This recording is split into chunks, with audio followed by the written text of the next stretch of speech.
Good morning, all my dear students. You must be wondering who am I? My name is Mohammad Saqib, and I have joined your school recently. I am your new English teacher, and today I am going to teach you chapter number 3, The Little Girl, from your book Beehive. So, before we begin this lesson, I would like to tell you about the characters in the story. So, the main character, the little girl, her name is Kezia. There are her parents, father and mother, and her grandmother also. She is very much attached to her grandmother. There is one more character in this story, and that is Alice, the servant or the cook of the house. So let's begin. Do you feel when you know your parents better now than when you were much younger? Perhaps you now understand the reasons for some of their actions that used to be upset you earlier. So, students, this happens with us when we were kids. We think that our parents are not taking good decisions for us, or they hate us, or why are they doing so? We do not understand. But as we grow up, we understand that why they have taken those decisions. This story is about a little girl whose feelings for her father change from fear to understanding, will probably find an echo in every home. So, in this story, we are going to learn about that little girl who is very much scared of his father when she was young, but after some time, gradually she understands her father more and more.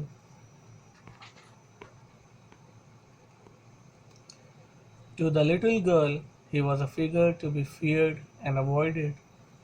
Every morning before going to work, he came into her room and gave her a casual kiss, to which she responded with, "Goodbye, father." And oh, there was a glad sense of relief when she heard the noise of the carriage growing fainter and fainter down the long road. So, in this sentence, there is a phrase, a figure to be feared. So, the meaning of this phrase is anyone whom you are scared. It can be any person, it can be anything. So, anything which makes you scared or you are feared about. So, whenever the father of this little girl goes to his office, he used to come to her room, he kisses her, and then goes to her work. She says goodbye, father, and she becomes quite relaxed. She becomes happy when she hears that now father has gone. The sound of the vehicle is no more coming, so she can now freely move around the house without any hesitation. In the evening, when he came home, she stood near the staircase and heard his loud voice in the hall. "Bring my tea into the drawing room. Hasn't the paper come yet? Mother, go and see if my paper's out there, and bring me my slippers." So, whenever her father returns from home, he used to come home and started ordering everybody, like, "Where is my paper? Where is my slipper? Where is my cup of tea?" Kind of angry person.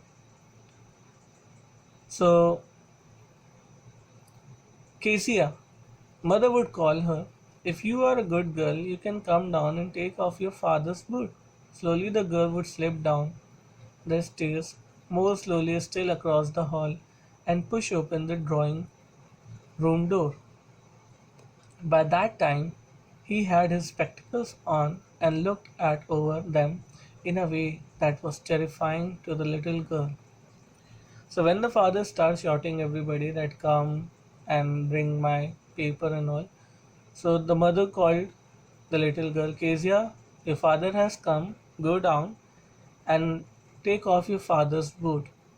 So the girl started coming from the stairs, and she opened the drawing room. She entered to the room, and her father was wearing spectacles, and the way her father was looking at them, it was very horrifying to the little. So in this sentence, there is a word slip down. The meaning of this phrase slip down means coming down quietly and unwillingly. Like sometimes it happens when we do not want to go somewhere, but we have to go because we don't have any other option. So that is like slipping down. When you want to go, but you don't have any, and you don't want to go, but you don't have any option, you have to go there. Well, Kezia, hurry up and pull off these boots. Take them outside. Have you been a good girl today? I don't know, father. You don't know? If you study like that, mother will have to take you to the doctor. So when the father has asked the girl that Kezia, please come quickly and take this boot off. And I hope you have not done any mistake today. So she says in a stammering voice, like I don't know, like something like this, because she is very much scared of her father. So her father is telling that Kezia, please talk properly, otherwise your mother will have to take you to the doctor. So talk properly, please. She never stirred with other people, had quite given it up, but only with father, because then she was trying so hard to say the words properly. So in this sentence, there is a phrase "given it up" means stop doing it, like anything which you have never stopped doing. So the girl never hesitates to talk to anyone. She talks very clearly. She talks perfectly, but whenever she talks to her father, her voice breaks. She starts stammering. Maybe she is so much scared of her father. What's the matter? What are you looking so wretched about, mother? I wish you taught this child not to appear on the brisk of society. Here Kezia carried my teacup back to the table carefully. So the mother is asking to the father, her husband, that what happened, what's the matter, what you people are doing. So the father is telling to the mother that please make your child understand why is she talking like that and why does she behave like this in front of me. There is a line that wretched, there is a word wretched which means unhappy. In this sentence it is written looking so wretched about means why are you looking so unhappy. On the brisk of suicide is the another phrase which means about to commit suicide. So the father is not very much happy with girl's behavior. That's why he's asking mother to make her behave nicely in front of him. On Sunday afternoons, grandmother sent her down to the drawing room to have a nice talk with father and mother.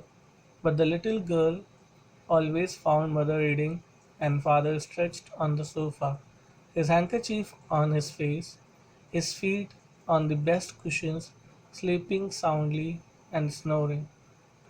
She sat on a stool, gravely watched him until he woke and stretched, and asked the time, then looked at her. Don't stare so, Kezia. You look like a little brown owl. So, on every Sunday, her parents are busy, like as you can see in this picture here. You can see the father is lying on a sofa. He has cushion near his feet, and the mother is sitting on a sofa and reading newspaper.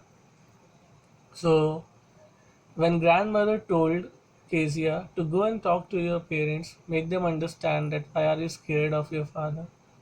But whenever she comes to talk, she finds that both are busy. Father is sleeping all day long and the mother is busy in reading the newspaper. So Kezia came and she sat on the stool and she was looking at the father. And then when the time father woke up, he said, Kezia, don't stare like this. You are looking like a brown owl.